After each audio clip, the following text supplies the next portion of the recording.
This is Real News Media TV, coverage you can trust. Please like, share, subscribe, and hit the notification bell. Select all for daily news updates. Good evening, my Real News Media TV family. Welcome back to the channel for another news update for January 18, 2023. And in the news this evening, Knox Community College issues statement addressing fraud probe. The Knox Community College has issued a statement following a news report that a major fraud probe has been launched at the school. The statement, which has the principal's name, Dr. Davia Ramjeet, affixed, said the school discovered certain irregularities involving the falsification of a number of checks issued by the college. The statement did not clarify the amount of money allegedly defrauded, but sources say that the fraud reportedly involves tens of millions of dollars being unaccounted for from at least 2 accounts. The discovery was prompted by a recent call from our bankers seeking to verify 3 checks presented to them on the day, 3 checks with numbers coinciding with ones issued by the college, but apparently altered to reflect greater amounts. Subsequent internal checks revealed that other check items had in fact been paid previously, the statement read in part. The school said it has reported the matter to the authorities. The matter has been reported to a board of management or auditors, the Deputy Commissioner of Police, Crime and Security Portfolio, the Ministry of Education and Youth, the General Secretary of the United Church in Jamaica and the Cayman Islands, as well as our bankers' NCB Fraud Prevention Unit. The matter is now under full investigation by the relevant authorities, and in the meantime, several staff of the Accounts Department have been placed on administrative leave.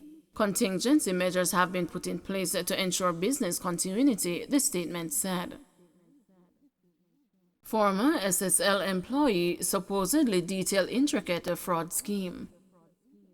A statement by Jean Panton, a former wealth advisor at Stocks and Securities Limited, which has been making the rounds on social media, has been authenticated. In the statement, Ms. Panton admitted to defrauding several clients of the investment firm.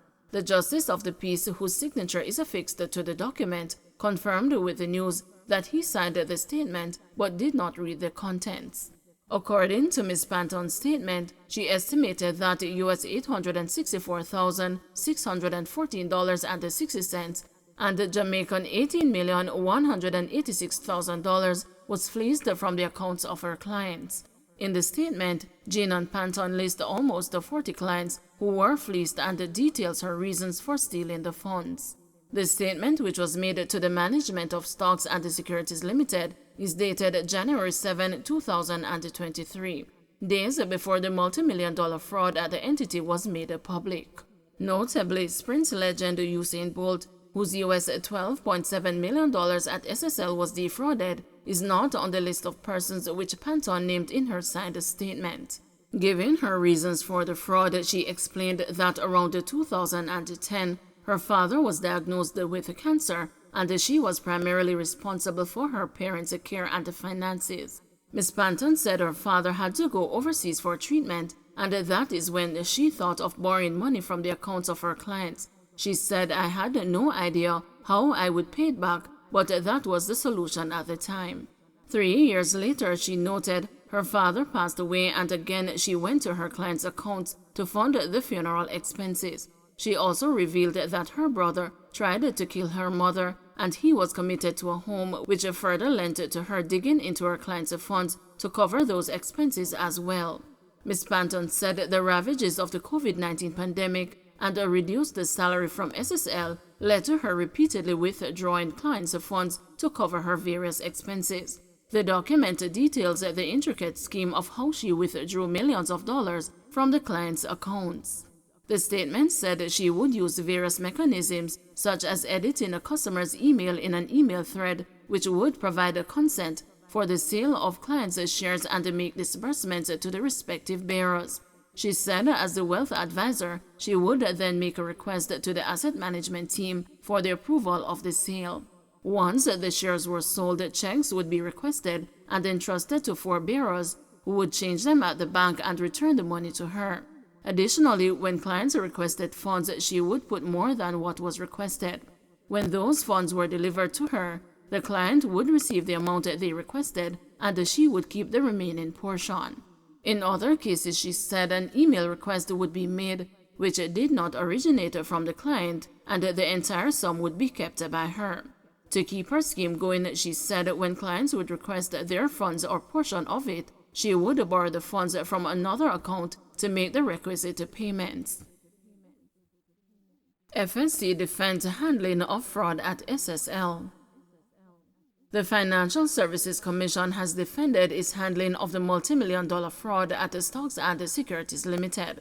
Speaking at a media briefing Wednesday morning, Executive Director of the FSC, Everton McFarlane, said the Commission moved quickly to secure the funds of investors after receiving an independent report. Mr. McFarlane, who described the fraud uncovered at SSL as despicable, asserted that the latter of measures available to the Commission were engaged. He said the actions that have been taken are to the benefit of the investors at the embattled investment company.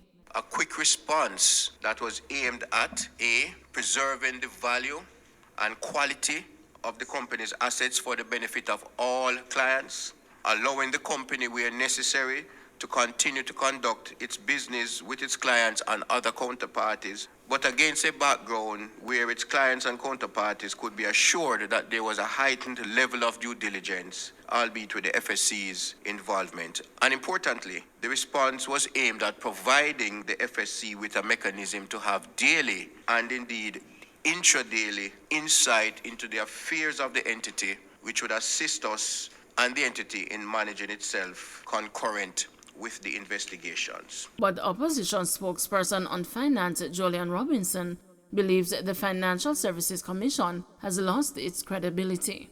Mr. Robinson said despite the FSC's defense of its handling of the Stocks and the Securities Limited matter at today's media briefing, it has lost the confidence of the public, many of whom have resolved that it is better to remove their money from the financial institution and put it under the mattress.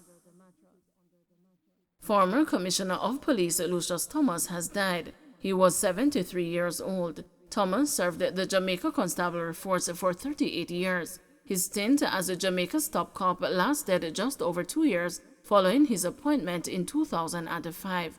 In a Twitter post, the JCF said it was saddened to learn of Thomas's death. Novelette Grant, a former Deputy Commissioner of Police, said she was also saddened by the news and described him as a pleasant human being. He will be sadly missed. I knew him from when we were both in Era 3 together. He was in Special Branch and I was a regular detective. We have had a very good working relationship and a cordial colleague relationship, Grant told the news. Grant said Thomas was always ready with a smile and had encouraging words. He really cared for the colleagues he had in the JCF, regardless of the level that they were at, Grant said. Thomas received the National Honors, Medal of Honor for Meritorious Service, and the Commander of the Order of Distinction, Commander Class. Police corporal found guilty of 2010 murder at a football match. A police corporal is to be sentenced on February 3 after being found guilty of murder and unlawful wounding in the St. Anne Circuit Court on Tuesday. He is Alcourt Williams, who at the time of the crime had served in the Jamaica Constabulary Force for 17 years. He was suspended from duties after being charged. The case surrounds an incident at a drugs hall in 2010 where the corporal shot 2 men, one fatally during a crowded disturbance at a football match. It was reported that the football match was in progress at the drugs hall playing field when a crowd of persons invaded the field in protest of a refereeing decision. Williams, who was attending the match, intervened in a fight involving several persons, identifying himself as a police officer. One man who had a knife in hand was told to drop the weapon, but refused to and continued to advance towards another man involved in the altercation. Williams fired a warning shot in the air and then another, which caught 2 persons. The 2 injured men were taken to hospital where one died. After investigations, Williams was charged with murder and unlawful wounding. At the end of the trial, which lasted 6 days, Williams was found guilty on both accounts after the jury deliberated for less than an hour. Don't forget to like, share, subscribe, and hit the notification bell. Select all for daily news updates.